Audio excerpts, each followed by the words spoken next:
Cherubs, The Harvesters by Peter Brueghel the Elder is like a journey. Like other landscape paintings by Brueghel, we can get lost in this forever. It's a painting that has been surprising me for years as I follow its pathways and I spend time in its public spaces. My eye doesn't seem to be directed in any particular direction, and so it roams around freely, just looking at stuff. And there is just so much to look at. Whenever I decide to spend time with this painting, I end up seeing something new. Some quirk, like this guy hanging upside down in a tree, or some fascinating window into the 16th century, like this group in the middle ground of the painting throwing stuff at a large bird strung up by its neck. And because it has so much going on, it's a great painting to look at with a group. So let's do that today. And if this sounds like your idea of fun, please subscribe and comment with an interesting observation you have about the painting. With that said, let's learn some more about the Harvesters.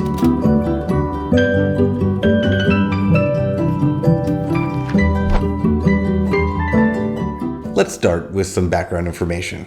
Brueghel painted the Harvesters in Antwerp in 1565. This is a time of religious conflict in Europe. During the 16th century, Lutherans and Calvinists attempted to reform Christianity by breaking away from the Catholic Church and creating new systems outside the traditions and structures of Catholicism. In response, the Catholic Church pushed back in an attempt to maintain its previous authority, and this tension between the reformers and the entrenched religious and political structures resulted in a bunch of conflicts throughout Europe. Monasteries were dissolved in England. The French had their wars of religion. There were peasant rebellions throughout Germany. The Inquisition in Spain and Italy, and we could keep on going. This is the Protestant Reformation and the Catholic Counter-Reformation. And one particularly spicy conflict during this time is located in the area once referred to as the Low Countries. The Low Countries is a geographic distinction that roughly covers the modern-day Netherlands and Brussels. In 1566, just 1 year after Brueghel painted the Harvesters, there was a wave of iconoclasm that swept through this area. Reformers entered churches and destroyed religious sculptures, paintings, and relics throughout the region. The English phrase for this historical moment is the iconoclastic fury, and it kicked off a series of events that led to a multi-generational 80-year-long war in the area, a war often called, appropriately, the 80 Years' War, or the Dutch Revolt. There was a theological reason for this iconoclastic fury. According to the Protestant factions, the worship of images could tempt people away from the more meaningful worship of God. But this fury wasn't just theological. It also had a political element. It was a rebellion against the Catholic authority in the region, sure, but that Catholic authority was closely related to and imposed by Spanish authority. The Low Countries were under the authority of the Spanish monarchy, and the Spanish monarchy was heavily invested in Catholicism. Therefore, the religious sculptures and paintings didn't just uphold Catholic authority, they also promoted Spanish authority implicitly. So the religious rebellion was also a political rebellion. Additionally, the Low Countries had, at the time, a rapidly growing merchant class of people who were accumulating financial resources more quickly than the established nobility. So in addition to the religious and political tensions of the 1560s, the old hierarchies of class distinction were under attack by new money as well. And when the systems of power change in a community, the production of art changes right along with it. 100 years before Brueghel painted the Harvesters, art patronage was dominated by the nobility and the Catholic Church. So the images produced during that time affirmed the importance of those patrons. Paintings featured religious themes or noble families. But as the merchant class acquired capital, they could commission paintings of their own. So it's worth noting that the Harvesters was not commissioned by the church or a noble family.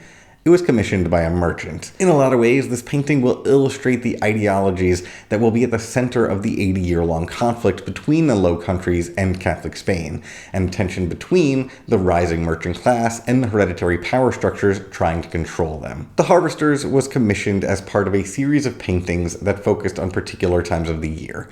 This specific image illustrates the August and September wheat harvests. But to limit the painting to just that activity would do it an injustice. The harvest itself isn't just one event, but a series of events. It has many phases, and Brueghel shows us that process by including it all in his composition. If we start in the foreground, then we start, paradoxically, at the end. The field here has been cleared, and it's time to rest and feast. They seem to be shoving food into their face even while their mouths are full. They're eating dark bread with slices of cheese, and it looks great. They've got some pears laid out on a blanket, and that leads our eye to the children collecting the pears, which leads our attention to this man who I assume is shaking the pear tree so that others can gather the pears that drop to the ground, though he seems to be in some trouble, hanging upside down and stranded as his ladder has fallen off the tree. Or maybe he's just goofing around and it's all part of the late harvest fun. Who knows? Either way, if we look beyond this tableau of feasting and relaxation, we'll see the stages of the harvest. These men clearing the field, these women tying up the bundles, these workers carrying those bundles into town, this guy bringing jugs of water to the workers.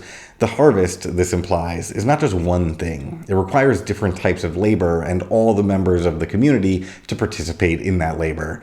There are men and women of various ages in this image, all participating in the harvest. Additionally, if we look beyond the work happening in the foreground, we'll see that those women are carrying bundles of wheat into town, and that town has a harbor that connects these harvesters to a global economy. The wheat here will be carried on foot to this carriage, which may carry it to a ship. This journey connects the local peasant harvesters to a vast network of trade. The provincial and international both exist within the frame of this painting. And the interesting thing about that is that Brueghel's composition does not privilege any particular part of the work. There are no compositional lines that direct our eye to focus on one specific part of the action. There are no surprising pigments that are used to capture our attention. Nothing is featured disproportionately large or small. There is no fancy lord on his horse giving instructions here.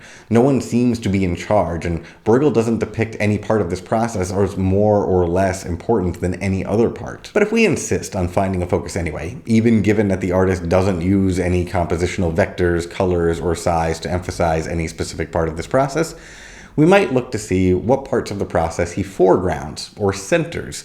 And in the foreground of this painting, we see rest. We see the sharing of food and the community eating together in a circle that doesn't give anybody a position of importance. And if we look to the geometric center of this painting to see what's important, we'll see some people playing a game together. So if any part of the harvest is particularly important for Brueghel, the composition of his painting might suggest that it's just eating and having fun. Though I feel obligated to note here that this game being played at the center of the composition is an act of animal cruelty by modern standards. They're throwing sticks and stones at a rooster tied to a pole until that rooster dies. So it's fun for the humans, but not so much for the rooster. I also feel obligated to note that religion is obviously not absent from this composition. There is a church, but that church is obscured by the tree that provides the shade for the resting laborers. The workers find repose in the shade of the tree, not the steeple. The church is relegated to the literal background. Still a part of this world, just not centered in this world. So if this painting does center any aspect of the human experience, it's the experience of community and leisure over traditional religious, political, or class hierarchies that were often the focus of previous works of art. Everything has value here. The painting collapses time by showing all the parts of the harvest at once without special emphasis for any specific part. The clearing, the bundling, the transportation, the shipping, and everything in between all appear equally represented here. It collapses the hierarchy of the work by giving nothing special attention.